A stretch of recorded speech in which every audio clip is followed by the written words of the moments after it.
Hey YouTube, it's Matt with Olympus Reptiles, and all the time you guys hit me up and say, hey, how's Sobek? Where's Sobek? We haven't seen Sobek in forever. And I keep saying, it's coming, it's coming, it's coming. Well, today it's coming, because you look here, look at all this. This is what we're going to build into Sobek's new home right here in the reptile cabin, just like we've been talking about. I'm like really excited because the day is actually here that we get to do this. It's going to be a long day. Hopefully get it all wrapped up, and we're going to share it with you. And today, you're going to see Sobek again and see he is healthy and doing fine. I think there's probably been rumors out there that we're like, oh yeah, he's good and just not showing him. And we're like, he's fine. You're going to see. He's big. This is what he needs. We'll see you guys in a few minutes as we're going to get to work on this.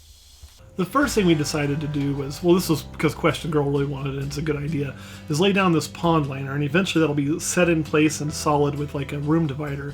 The point of that is just to keep some moisture barrier between the carpet and him. It'll keep everything dry. It'll keep water when it gets splashed on something that can have water on it and not ruin the carpet.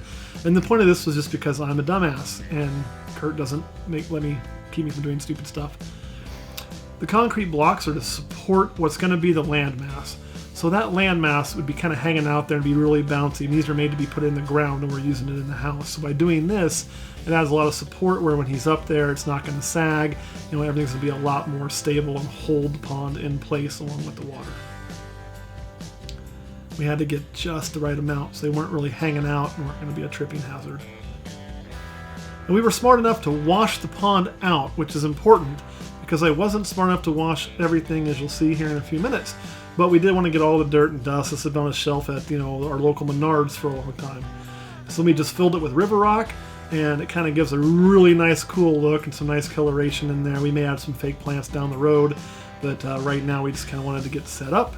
We also used river rock for the land. We're going to test that, see how he does. If we need to use a different material, we will, but kind of keeping it all the same. And river rock is pretty cheap, and we actually even have a spare bag. So kind of a good selection for what we're doing, we felt. The other thing is, when you've been working really hard and you're spreading that rock around, you got to get it just right. We spend a lot of time just getting the rock just right. I don't know why I was so particular. Oh, I was particular so Kurt could get that camera shot. I knew he needed that.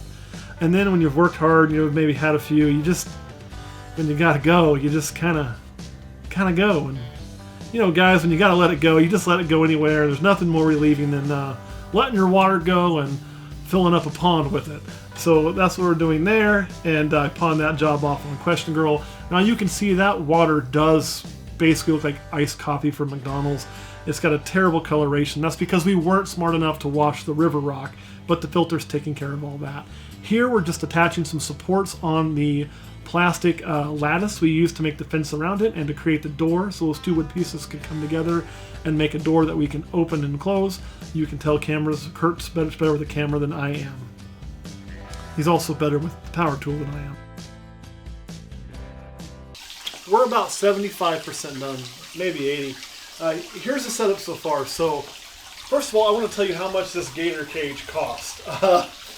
We came in way under expectations. I think our bill at Menards is about $320, which is most excellent.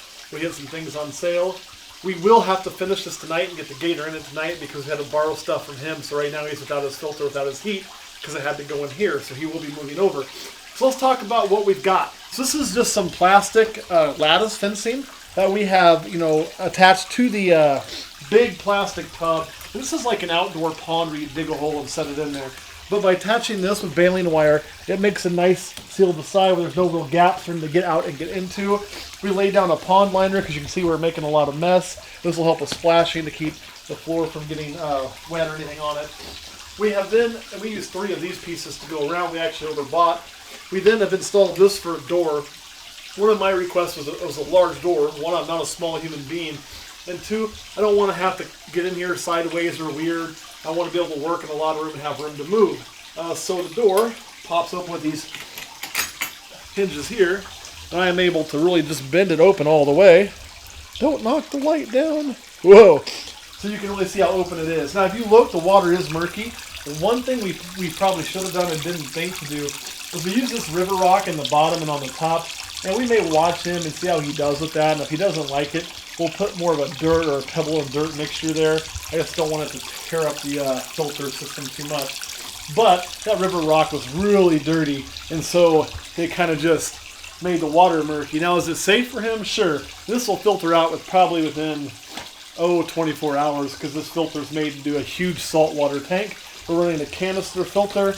The red brick in there is right now, that's where his water heater is behind that, and that's just to keep him from getting to his water heater where he could injure himself. What we will do is we will eventually take like some PVC pipe and make this cool container for it in the cord to make it 100% safe, where we won't have to have that in there. It'll just sink and submerge and stay down there, and even if he bites it, it won't matter because it will be protected.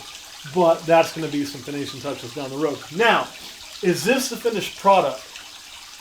Maybe. What I mean is, we don't know if we're going to like this long term. We may choose to change this out. We may choose to make some additions or alterations to this as we go. It is kind of a work in progress. But the fact is, we've needed to get a bigger gator tank for quite some time. He's outgrown his tank. We were going to do it months ago. We had the money set aside to do a really cool build with the built-in bar for us. However, the reptile house came available, and that money went to here to further our dreams, but that meant the gator had to wait. Well, when I say gator, we mean Dwarf Caiman. So Sobek kind of got put on the back burner, and that really isn't fair to him. So we kind of made a decision that, look, we're going to take a day, we're going to set aside a day, and we're just going to build him something. So that way he has something the size that he needs. And so Kurt and I spent all day doing this. We both probably have angry wives, but hey, it's cool because it's done, and you know, they all understand at the end of the day, hopefully. His will, mine will. She will. Question actually helped to set it up. I gotta give her props. What's left to do is one thing we don't have yet is a basking spot for him on the land. We will need that. So what we're gonna do is run like a wood brace across the top that we can then hang a basking spot from. We'll eventually probably run a second one that goes over the middle somewhere. That way we can hang a display light for him as well. But that doesn't need to happen tonight. But the heating basking point does. He's going to be a little cool after all, because we took his basking spot away. We took everything away. There's a point to cooling him down. It should make him a little easier to deal with. He's going to be really uber pissed off when we go to move him. Unfortunately, we will not film the move for you. We will film the drop off. The reason we're not going to film the move is it's probably going to be a two-person job. And there's only two of us, so, you know, safety first. All right, Kurt, any questions about what we have left to do and where we're at right now? No. All right, guys, stick with us. Let's put a croc in here. We're finally to the point. It's probably about 1 in the morning. We've been working at this since, I don't know, noon? We had lunch, and then we started working on this. So we've had this a long time, but as you can see, it's at the point we can add the animal. Obviously, the water still hasn't cleared up. It's going to take probably a day to finish filtering all the dust that was in that rock, but it's not going to hurt him at all. He's not going to mind that. It'll filter fine.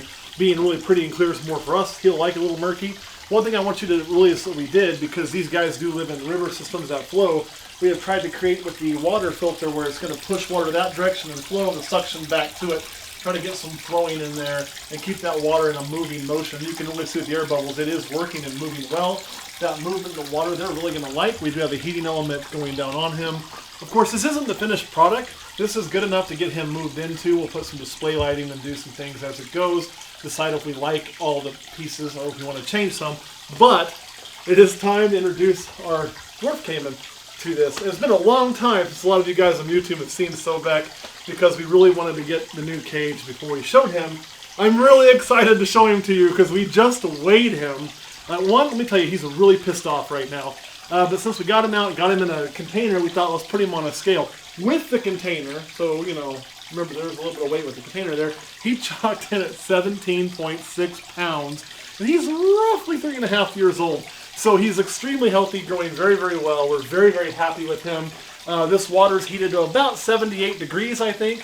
Has a 300-watt water heater. It looks like there's a lot more water, but it's actually less deep than what we had before.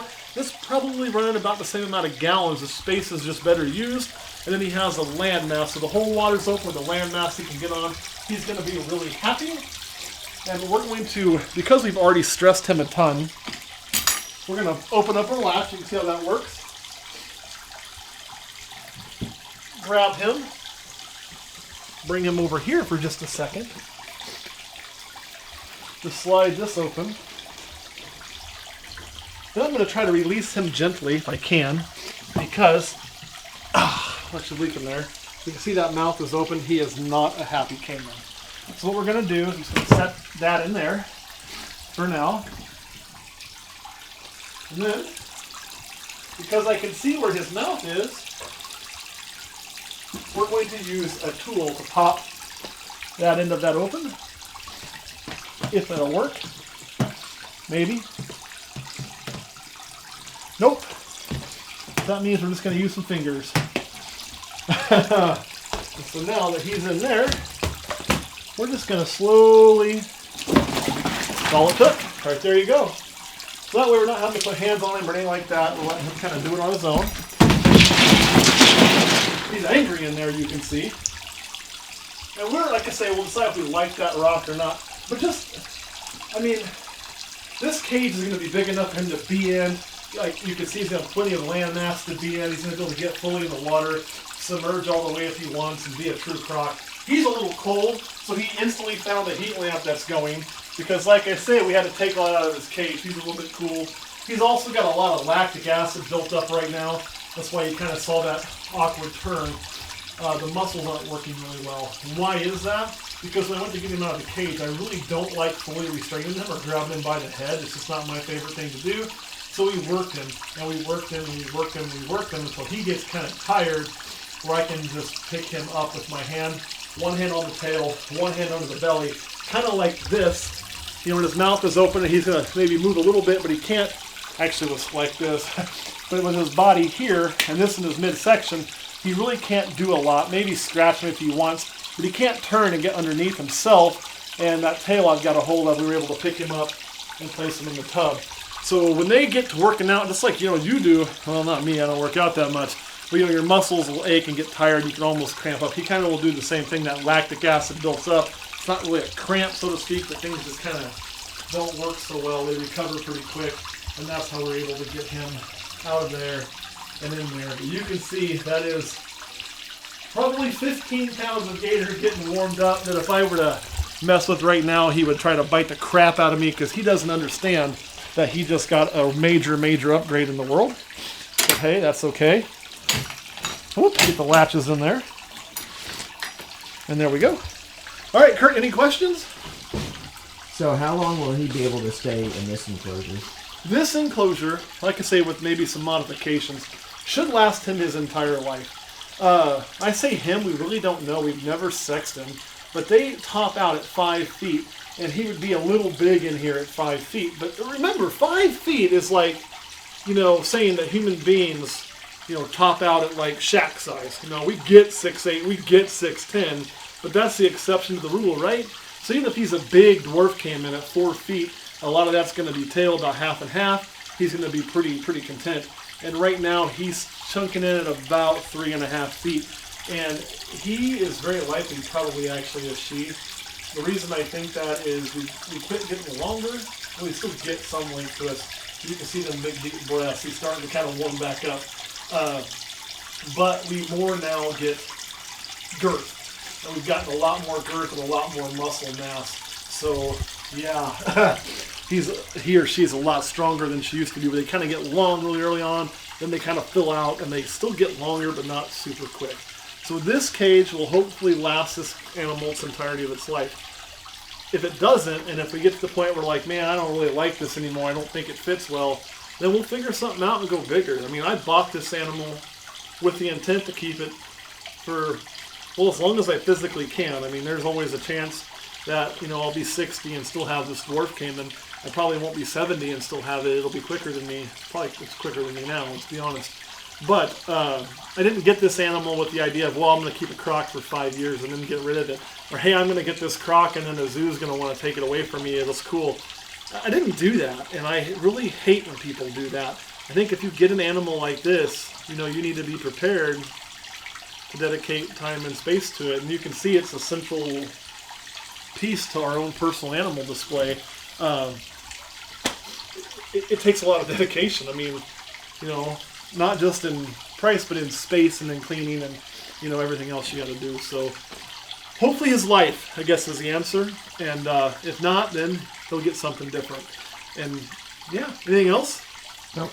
All right, guys, thanks for watching. I am so glad. I'll get better lighting in here for you. Here, if we move this, we could probably give you a really good shot of how his color looks and his body content looks. Maybe. There you go. Get a little light on him so you can see a little bit better. But he is a gorgeous, gorgeous animal, and I am just very happy that I get to. Our light's not holding very well. That I get to own him and get to interact with him. I've got to watch him grow. So you probably will see a croc feeding video in this in a few weeks when he settles down, and we'll do some more videos in here. Kurt's even had the idea of eventually, for you Patreon folks, running a 24-hour live cam with a live feed where you can always kind of check on Sobek and see what he's doing. All right, guys, thanks for watching. We'll see you next week.